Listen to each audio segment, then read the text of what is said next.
আকাশবাণী কলকাতা, স্থানীয় সংবাদ পড়ছি সংযুক্তা সিংহ। বিশেষ বিশেষ খবর। দীর্ঘদিন চাকরি করলেই অবৈধ নিয়োগ বৈধ হয়ে যায় না বলে কলকাতা হাইকোর্ট স্পষ্ট জানিয়েছে।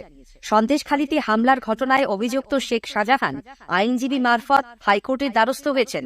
ওই ঘটনায় ধৃত 4 জনকে 24 জানুয়ারি পর্যন্ত জেল হেফাজতে পাঠিয়েছে আদালত। অসংগঠিত ক্ষেত্রের নথিভুক্ত শ্রমিকদের বয়স 60 বছর হলেই সামাজিক সুরক্ষা প্রকল্পের আওতায় এককালীন 2,80,000 টাকা দেবে রাজ্য সরকার। রাজ্যের 16টি সরকারি হাসপাতালের পরিকাঠামোকে কাজে লাগিয়ে বেসরকারি নার্সিং কলেজ গড়ে তোলা হবে। অতীতের সব রেকর্ড ভেঙে এবার গঙ্গাসাগর মেলায় 1 কোটি পুণ্যার্থীর সমাগম হয়েছে। এদিকে কনকনে ঠান্ডায় দক্ষিণবঙ্গের মানুষ জবুথবু। কলকাতায় সর্বোচ্চ তাপমাত্রা নেমেছে স্বাভাবিকের 5 ডিগ্রি নিচে। আগামীকাল থেকে আবহাওয়ার পরিবর্তনের সম্ভাবনা। আসছি বিস্তারিত খবরে। দীর্ঘদিন চাকরি করলেই অবৈধ নিয়োগ বৈধ হয়ে যায় না। নিয়োগের বৈধতার ওপরে চাকরির ভবিষ্যৎ নির্ভর করবে বলে স্কুল সার্ভিস কমিশনের নিয়োগ সংক্রান্ত মামলায় আজ স্পষ্ট জানিয়েছে কলকাতা হাইকোর্টের ডিভিশন বেঞ্চ। সুপ্রিম কোর্টের নির্দেশে স্কুলে নিয়োগ দুর্নীতি মামলার শুনানি চলছে বিচারপতি দেবাংশু বসাক ও বিচারপতি মোহাম্মদ সাব্বার রশিদির বিশেষ বেঞ্চে। চাকরি প্রার্থীদের মেধা তালিকা প্রকাশিত হলে কি করে কারো সম্মানহানি হতে পারে সেই প্রশ্নও তুলেছে ডিভিশন বেঞ্চ। উল্লেখ্য, এসএসসি মামলায় নতুন করে মেধা তালিকা প্রকাশের নির্দেশ দেয় সিঙ্গল বেঞ্চ। এ নিয়ে আপত্তি তুলেছিলেন চাকরি প্রার্থীদের একাংশ। এসএসসি নিয়োগে অনিয়মের অভিযোগে অনেকে চাকরি বাতিল করার নির্দেশ দেন বিচারপতি অভিজিৎ গঙ্গোপাধ্যায়। যদিও সেই নির্দেশে পরবর্তীকালে স্থগিতাদেশ দেয় ডিভিশন বেঞ্চ। সেই মামলা পরে সুপ্রিম কোর্টে যায়। 6 মাসের মধ্যে কলকাতা হাইকোর্টের বিশেষ বেঞ্চে নিয়োগ মামলার শুনানি শেষ করার নির্দেশ দিয়েছিল শীর্ষ আদালত। মামলাকারীদের আইনজীবী বিকাশ রঞ্জন ভট্টাচার্য আজ বলেন, তদন্ত বিলম্বিত করার জন্য অনেক কিছু করা হয়েছে।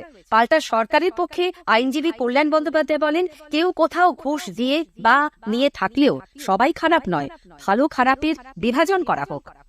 ইডির আধিকারিক, কেন্দ্রীয় বাহিনী এবং সংবাদ মাধ্যমের ওপর হামলার 10 দিনের মাথায় সন্দেশখালীর দাপুটে তৃণমূল কংগ্রেস নেতা শেখ শাহজাহানের সাড়া মিলল। আড়ালে থেকেই আইনজীবী মারফত আজ কলকাতা হাইকোর্টের দ্বারস্থ হন তিনি। রেশন দুর্নীতি মামলায় উত্তর 24 পরগনা জেলা পরিষদের কর্মাধ্যক্ষ শেখ শাহজাহানের সন্দেশখালীর বাড়িতে গত 5 জানুয়ারি তল্লাশি চালাতে গিয়ে তার মারমুখী অনুগামীদের হাতে আক্রান্ত হন ইডি আধিকারিকরা। এ নিয়ে হাইকোর্টে মামলা হয়। সেই মামলায় যুক্ত হতে চেয়ে আজ বিচারপতি জয় সেনগুপ্তের দৃষ্টি আকর্ষণ করেন শাহজাহানের আইনজীবী। বিচারপতি প্রশ্ন করেন, তার মক্কেল আত্মসমর্পণ করেননি কেন?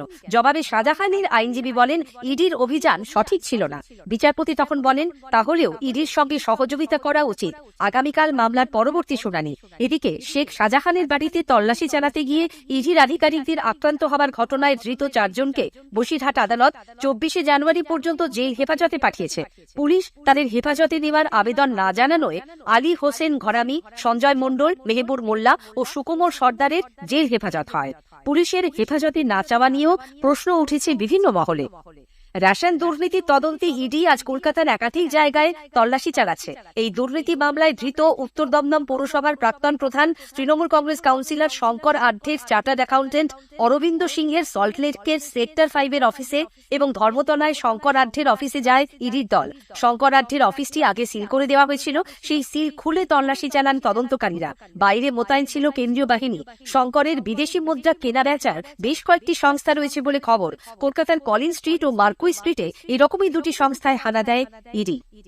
সন্দেশখালীতে থানা ঘেরাও কর্মসূচির জন্য বিজেপির রাজ্য সভাপতি সুকান্ত মজুমদারের বিরুদ্ধে ন্যাজার থানায় অভিযোগ দায়ের হওয়া নিয়ে শ্রী মজুমদার বলেছেন, মামলা ছাড়া মুখ্যমন্ত্রী আর কিছুই করতে পারেন না। যাকে ধরার কথা সেই শেখ শাহজাহানকে না ধরে বিজেপি কর্মীদের বিরুদ্ধে মিথ্যা মামলা দেওয়া হচ্ছে। পুলিশের ক্ষমতা থাকলে তাকে গ্রেপ্তার করে দেখাক। মুর্শিদাবাদের লালগোলা এবং জঙ্গিপুরে একাধিক কর্মসূচিতে আজ অংশ নেন তিনি। সুকান্ত মজুমদার বলেন, থানা ঘেরাও কর্মসূচির আগের দিনও ওই এলাকায় 144 ধারা ছিল না। শুধু বিজেপি এবং সুকান্ত মজুমদার যাবে বলেই 144 ধারা জারি করা হয়। এভাবে প্রশাসন চলছে না তামাশা, সেই প্রশ্ন তোলেন তিনি।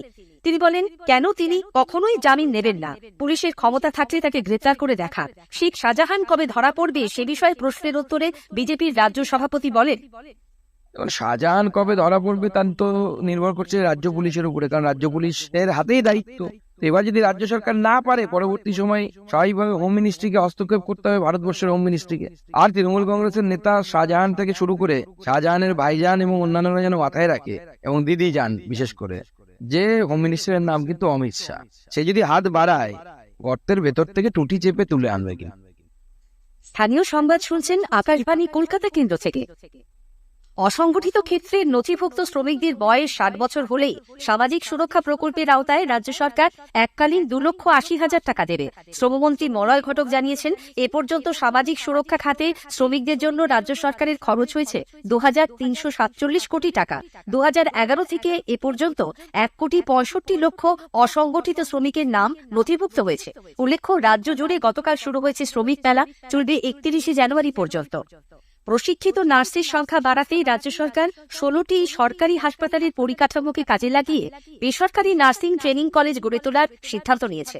উপযুক্ত পরিকাঠামো রয়েছে এমন হাসপাতালকে চিহ্নিত করার জন্য স্বাস্থ্য দপ্তর জেলা থেকে রিপোর্ট তলব করে। সেই রিপোর্ট অনুযায়ী যে 16টি সরকারি হাসপাতালের নাম প্রস্তাব করা হয়েছে সেগুলি হল কলকাতার ডিসি রায় শিশু হাসপাতাল, শিলিগুড়ি জেলা হাসপাতাল এবং শ্রীরামপুর ওয়ালস, গঙ্গারামপুর, ছাতনা, বনগাঁ, কালনা, ইসলামপুর, বারুইপুর, মালবাজার, ফালাকাটা, বড়জোড়া, গোপীবল্লভপুর, শালবনী, ডেবরা ও হলদিয়া সুপার স্পেশালিটি হাসপাতাল।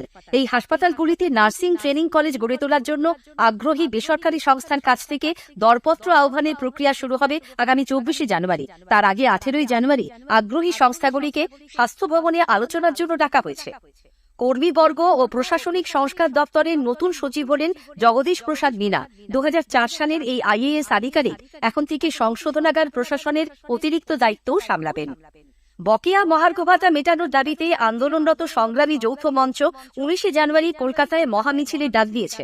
মঞ্চের আহ্বায়ক ভাস্কর ঘোষ আজ সাংবাদিকদের জানান, বেলা 12টায় শিয়ালদা ও হাওড়া স্টেশন এবং হাজরা মোড় থেকে মিছিল শুরু হবে, যাবে শহীদ মিনার পর্যন্ত। বকেয়া মহার্ঘ ভাতা মেটানোর ব্যাপারে আলোচনায় বসার আবেদন জানিয়ে মুখ্যমন্ত্রীকে মঞ্চের তরফে চিঠি দেওয়া হয়েছে। সেই আবেদনে মুখ্যমন্ত্রী সাড়া না দিলে মিছিল হবেই। পাশাপাশি অনশনে বসার এবং 29 জানুয়ারি থেকে সমস্ত সরকারি ও আধা সরকারি অফিসে লাগাতার কর্মবিরতির হুঁশিয়ারি দিয়েছেন তিনি। এদিকে সংগ্রামী যৌথ মঞ্চের মহামিছিল ও ধর্মঘটের ডাক প্রসঙ্গে তৃণমূল কংগ্রেসের মুখপাত্র সাংসদ শান্তনু সেন বলেছেন, কর্মনাশা ধর্মঘট রাজ্যের মানুষ প্রত্যাখ্যান করেছে। আইন শৃঙ্খলা কেউ নিজেদের হাতে তুলে নেবার চেষ্টা করলে প্রশাসন যথাযথ ব্যবস্থা নেবে। অতীতের সব রেকর্ড ভেঙে এবার সাগর মেলায় 1 কোটি পুণ্যার্থীর সমাগম হয়েছে। এখনও বাবুঘাট থেকে বহু পুণ্যার্থী সাগরমুখী। কাকদ্বীপের লট নম্বর 8 ও কচুবেড়িয়াও ভিড়ে ঠাসা। আমাদের জেলা সংবাদদাতার একটি প্রতিবেদন। অতীতের সব রেকর্ড ভেঙে এবারে সাগর মেলায় 1 কোটি পুণ্যার্থী সমাগম হয়েছে বলে জানালেন মন্ত্রী অরূপ বিশ্বাস। এখনো বাবুঘাট থেকে প্রচুর পুণ্যার্থী সাগরমুখী। এদিন উত্তরপ্রদেশের বাসিন্দা 65 বছরের রাম সেবককে মেলা থেকে এয়ার অ্যাম্বুলেন্সে কলকাতার এমআর বাঙ্গুর হাসপাতালে ভর্তি করা হয়েছে। এখনো পর্যন্ত 3 পুণ্যার্থীর মৃত্যু হয়েছে বার্ধক্যজনিত কারণে। এখনো পর্যন্ত 236 জন পুণ্যার্থী অসুস্থ হয়ে সাগরের বিভিন্ন হাসপাতালে চিকিৎসাধীন। 42 জনকে উন্নততর চিকিৎসা পরিষেবার জন্য কলকাতার বিভিন্ন হাসপাতালে পাঠানো হয়েছে। এবারের মেলায় এখনো 341টি পকেটমারির ঘটনা ঘটেছে। এর মধ্যে 322টি খোয়া যাওয়া বস্তু উদ্ধার করেছে পুলিশ। সাগরমেলা থেকে গৌতম মণ্ডল, আকাশবাণী সংবাদ। রাজ্যের সর্বত্রই বিভিন্ন নদ নদীতে পৌষ সংক্রান্তির পুণ্যতিথি উপলক্ষে আজ স্নান করেছেন বহু মানুষ। মকর সংক্রান্তি উপলক্ষে বীরভূমের জয়দেব কেঁদুলিতে লক্ষাধিক পুণ্যার্থী অজয় নদে ডুব দেন। কনকনে ঠান্ডা উত্তরে বাতাসে পৌষ সংক্রান্তিতেও রাজ্যের সর্বত্রই শীতের দাপট অনুভূত হচ্ছে।